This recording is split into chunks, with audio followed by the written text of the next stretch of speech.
Eu saúdo aos meus queridos irmãos, alunos da Escola Bíblica Dominical, com a graça e a paz de Deus, de nosso Senhor e Salvador, Jesus Cristo. Meus queridos irmãos, estamos de volta para estudarmos a lição de número 10, que tem como título Rendendo Graças ao Senhor, baseado no Salmo de número 118. Este salmo ele fala a respeito da intenção do salmista a render graça ao nosso Deus. Ele começa dizendo: louvai ao Senhor, porque Ele é bom, porque a sua benignidade é para sempre. E o tópico número 1 fala louvor como resultado da confiança. O que significa louvor? Louvor nós já estudamos a respeito de louvor. E louvar significa enaltecer, elogiar, exaltar e sobretudo render glórias a nós mesmos ou a alguém. Mas nós sabemos que temos que render glórias ao nosso Deus. Foi para isso que nós fomos chamados. O tópico 1.1 fala parte integrante dos salmos de aula. Aula significa salmos de louvores. Significa louvor em hebraico. Tá? Então esse salmo é mais um salmo que faz parte desse grupo de louvor a Deus, de cânticos espirituais, louvando e bendizendo ao nosso Deus. Louvor como resultado de confiança.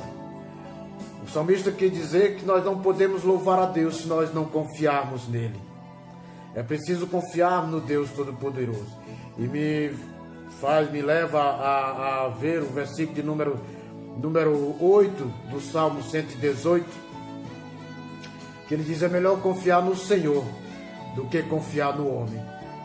O 9 ele vai dizer: é melhor confiar no Senhor do que confiar em príncipes. O salmista sabia a importância de confiar no Deus Todo-Poderoso.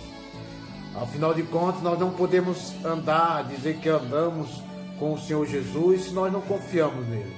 Eu e você não queremos jamais, não temos nenhum prazer em andar com alguém a qual nós não conhecemos, né? Com a qual nós não temos segurança, com a qual nós não temos confiança.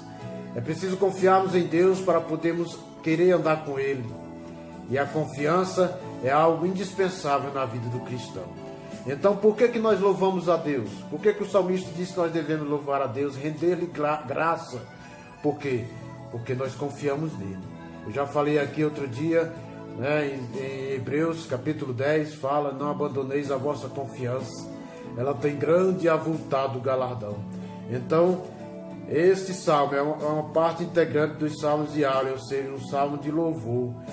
Então nós temos que louvar a Deus em todos os momentos da nossa vida, porque foi para isso que nós fomos chamados.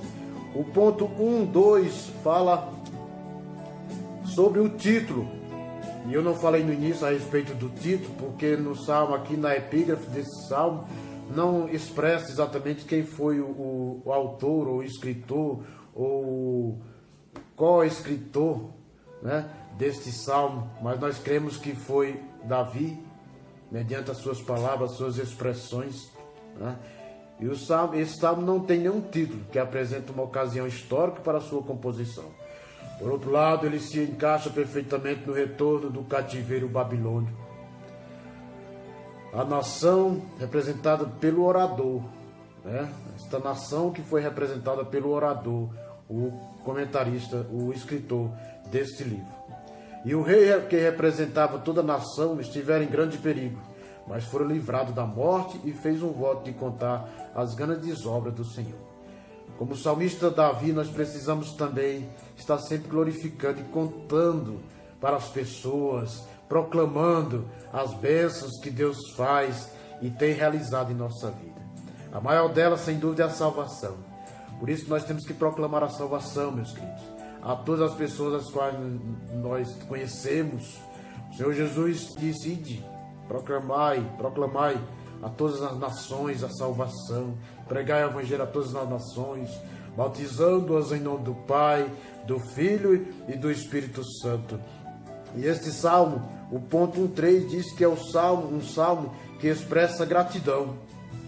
Percebemos ao longo dos versos que compõem o Salmo 118, que o salmista procurou expressar sua gratidão a Deus. Fazendo o quê? Rendendo graça a Ele, graças em decorrência da sua bondade.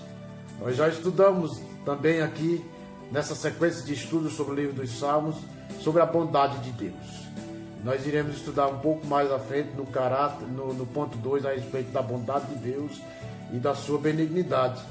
Em tempos tão difíceis é importante ser enfatizada a atitude de gratidão a Deus. Momentos difíceis quais nós vivemos, que muitas pessoas só sabem reclamar, só sabem questionar, só sabem murmurar. É tempo de agradecermos a Deus por tudo, nas mínimas coisas. O fato de eu e você estarmos vivos, capacitados para adorar esse Deus e adorá-lo, é o motivo maior para glorificá-lo na beleza da sua santidade. Agradecer. O salmista, em certa ocasião, ele disse: que darei ao Senhor por todos os benefícios que me tem feito? Que darei ao Senhor? É preciso refletirmos sobre essas questões. O que podemos dar ao Senhor em gratidão a tudo que Ele tem feito por nós? Em outro salmo ele vai dizer: grandes coisas fez o Senhor por nós, por isso estamos alegres. O salmista Davi, ele tinha essa conscientização no seu coração de que deveria sempre estar glorificando a Deus independentemente das circunstâncias. Não é só no momento de fartura e de alegria que nós temos que glorificar esse Deus, mas em todo o tempo. A palavra de Deus diz: em tudo graças dai, porque esta é a vontade de Deus.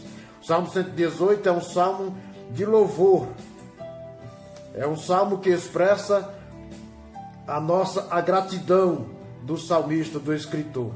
E ele nos exorta a expressarmos sempre esta gratidão a Deus, porque Ele é digno de tudo que podemos fazer em nossa vida, digno de glória, digno de honra, digno de louvor, digno de exaltação, digno de adoração. Só Ele é digno de tudo que nós podemos fazer aqui nessa terra. Que temos esse coração grato a Deus pelo que Ele é, não somente pelo que Ele faz, mas por tudo que Ele é e sempre será, porque Ele é eterno.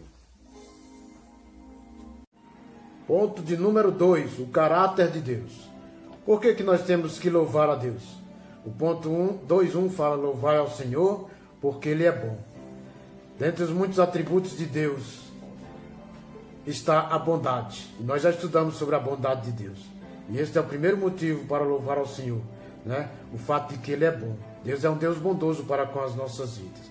E Ele já demonstrou isso e vem demonstrando, né, em todas as suas atitudes para conosco, que Ele é um Deus bondoso, né?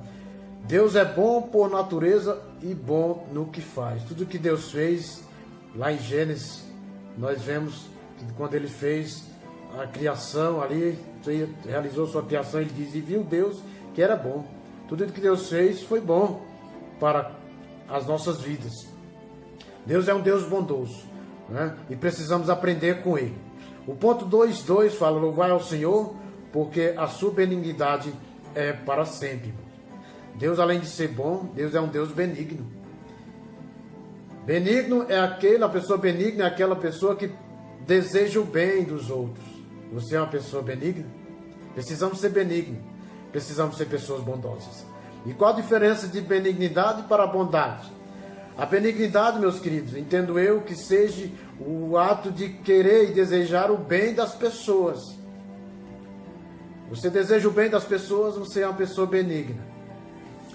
Você é uma pessoa bondosa, porque bondosa eu entendo que seja a capacidade que temos de promovermos ou trabalharmos para que a benignidade se concretize na vida das pessoas. Ou seja, não basta tão somente desejar o bem das pessoas, mas precisamos trabalhar para que esse bem aconteça. Por isso que Deus é um Deus bondoso e também é um Deus benigno. Deus é um Deus benigno porque Ele desejou o bem das pessoas e dos homens, mas não somente isso, Ele trabalhou para que este bem acontecesse. Ou seja, Ele foi um Deus bondoso. Ele realizou, Ele fez com que Ele enviou o seu Filho para morrer na cruz em nosso lugar. Ele praticou a benignidade. Ele foi um Deus bondoso. Ele agiu com benignidade e ele fez com que essa benignidade acontecesse enviando o seu filho para morrer em nosso lugar. Então é tempo de aprender a ser bom. Se somos verdadeiros cristãos e queremos ser verdadeiros cristãos, nós precisamos ser bom como Deus é bom, né? O próprio Paulo diz: sede meus imitadores como eu sou de Cristo. Sede imitadores de Deus como filhos amados.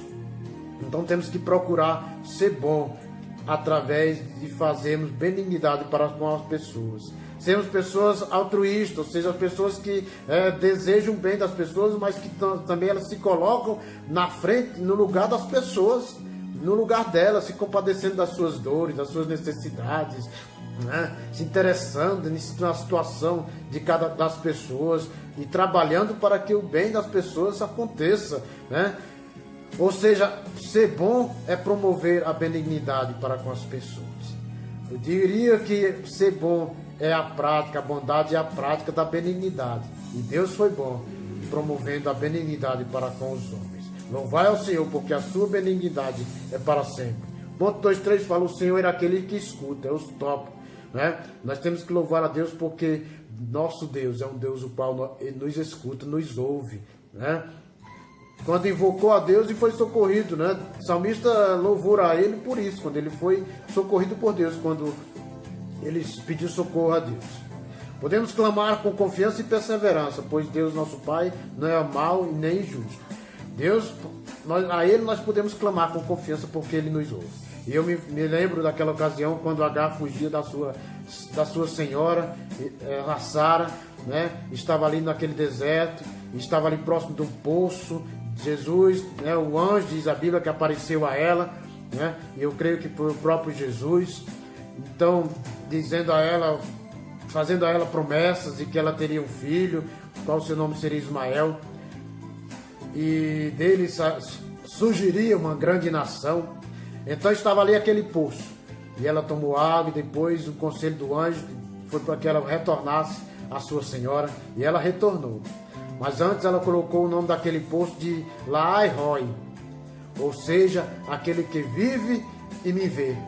Ela reconheceu que, embora ela estivesse naquela situação, naquele deserto, Deus estava olhando para ela, estava vendo a sua situação, a sua necessidade, e se aproximou dela, e lhe fez promessa, e as quais se cumpriram, dando a ela o seu filho Ismael, o qual tornou-se uma grande nação.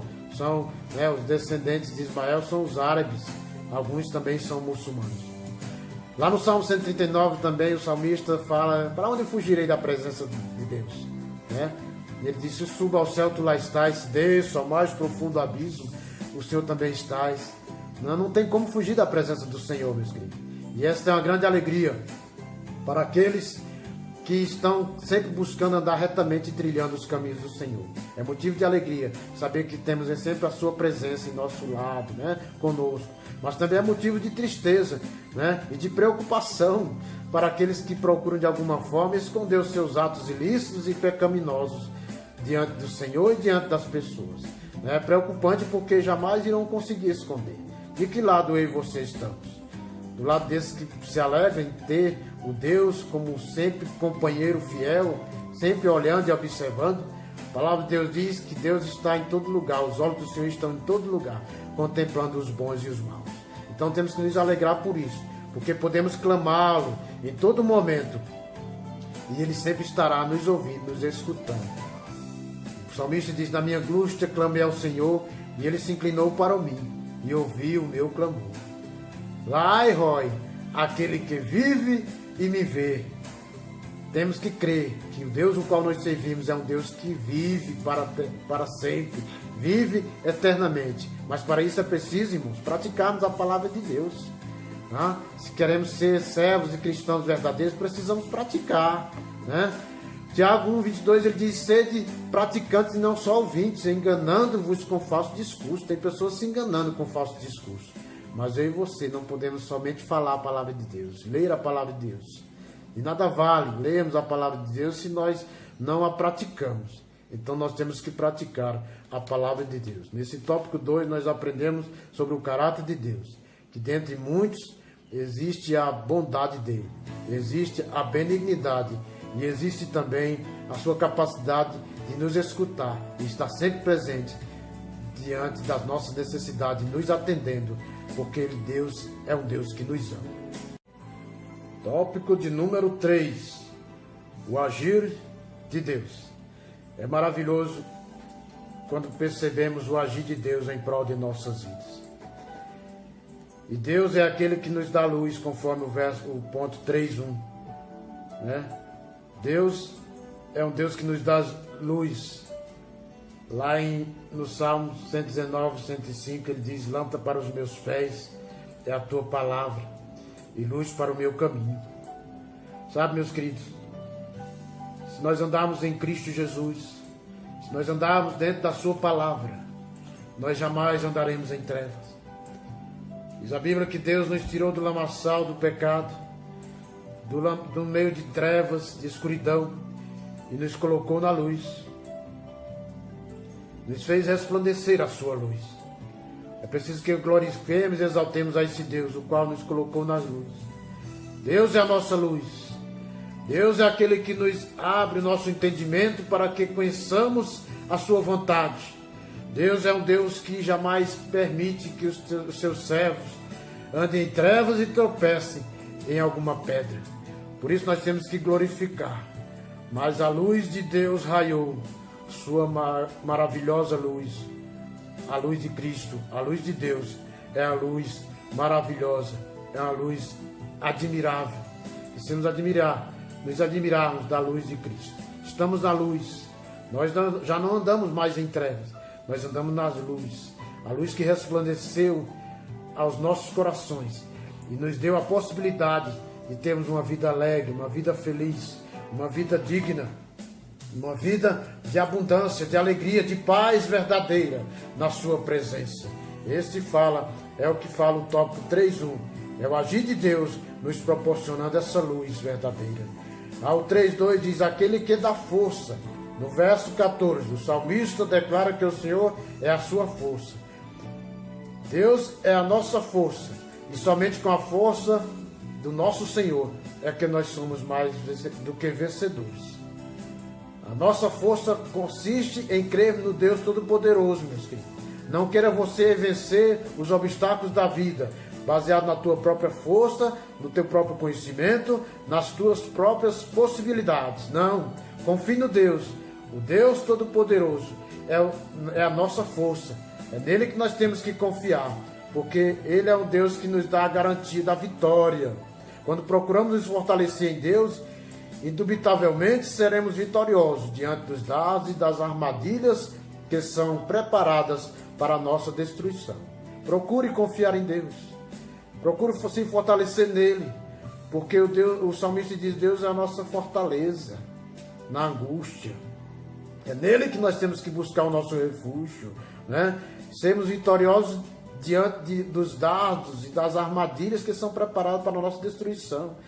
São nos proporcionadas e apresentadas a nós muitas dificuldades, muitas armadilhas, ciladas diabólicas, querendo nos destruir ou nos desviar do caminho da verdade. Mas eu e você, em Cristo Jesus, nós somos mais do que vencedores quando procuramos nele a nossa força. Jesus Cristo é a nossa força. Por isso nós temos que glorificá-lo. Ele está sempre nos ajudando, nos abençoando. Não se esqueça, Deus está sempre ao teu lado. O ponto 3.3 fala a pedra angular. O salmista declara no verso 22 que a pedra que os edificadores rejeitaram tornou-se a cabeça da esquina. Né? O próprio Jesus falou, lá em Lucas, se eu não me engano, Lucas 20, ele diz, né, a pedra que os edificadores rejeitaram, essa se tornou a principal pedra da esquina. Então nós temos que nos alegrarmos. Ele falava do próprio Jesus Cristo, ele falava dele mesmo. Né? Jesus é a nossa pedra angular. Né? A pedra angular também se refere à pedra mais importante. Deus é a nossa pedra mais importante. Ele é a nossa rocha. Ele é a nossa fortaleza. É nele que nós temos que estar firmados. Né? No Novo Testamento nós vemos essa confirmação. É lá Lucas 20, capítulo 17. Né? O apóstolo Pedro e Paulo identificam Cristo como a pedra principal. Ele é a nossa pedra principal. Então é nele que nós temos que confiar. Josué, né, no salmista, Salmos, fala, muitos confiam em carros, outros em cavalos. Não me engano se foi Josué que falou, mas nós faremos menção do nome do Senhor. É em Deus que nós temos que confiar, meus queridos. O Salmo 118, versículo 9, ele fala a respeito dessa confiança, né? É melhor confiar em Deus do que confiar em príncipe. É melhor confiar em Deus do que confiar no homem. O homem pode te enganar, pode te decepcionar, mas Deus jamais te decepciona, jamais te engana. Este é o agir de Deus, e Ele é aquele que nos concede luz. Se andarmos nele, jamais iremos tropeçar. Ele é aquele que nos dá força. Se confiarmos nele e andarmos segundo os seus propósitos, os seus decretos e a sua vontade, alinhado com aquilo que Ele determina para nossas vidas, nós jamais iremos ser derrotados. E Ele é a nossa pedra angular, é a pedra principal, e é nele que nós temos que estar firmados. Meus queridos, nesta manhã nós aprendemos a respeito de que devemos adorar a Deus, devemos engrandecê-lo, devemos adorá-lo, devemos render graças a Ele, porque Ele é bom, porque Ele é benigno, porque Ele é um Deus que nos ouve, porque Ele é um Deus supremo, Ele é o único Deus digno de toda adoração. Mas nós temos que aprender com Ele também, sendo aquilo que Ele quer que sejamos, ou sendo seus imitadores, como Paulo falou. Nós precisamos aprender a ser pessoas benignas e querer o bem de todos, das pessoas. Mas não basta ser benigno, nós precisamos trabalhar, né? Não basta apenas desejarmos, mas nós precisamos trabalhar para que as coisas boas aconteçam na vida das pessoas. Nós estamos sendo pessoas benignas, nós estamos demonstrando essa benignidade através da nossa bondade, como Jesus fez. Estamos imitando a Ele, porque é assim que Ele quer, que sejamos verdadeiros cristãos, pratiquemos a palavra dEle, né? Na prática, nós precisamos ser verdadeiros cristãos. A pessoa bondosa não somente deseja o bem, mas luta para que isso aconteça. Então, que possamos, meus queridos, a cada dia procurarmos promover o bem das pessoas. E o melhor bem que nós podemos e devemos desejar a ela é que elas cheguem ao pleno conhecimento da verdade. A salvação que elas só irão encontrar na pessoa de nosso Senhor e Salvador Jesus Cristo. Então, proclame a salvação. Fale de Jesus para as pessoas. No momento que você tiver oportunidade, não perca tempo. Use as amizades que você tem, os teus relacionamentos, os momentos que você tem de diálogo com as pessoas, para falar do grande amor de Deus para elas, e que você seja um instrumento de salvação para todas aquelas pessoas que te ouvirem. Chegou a hora de dizer até logo, mas lembre-se, está escrito: nem só de pão viverá o homem, mas de toda a palavra que sai da boca de Deus.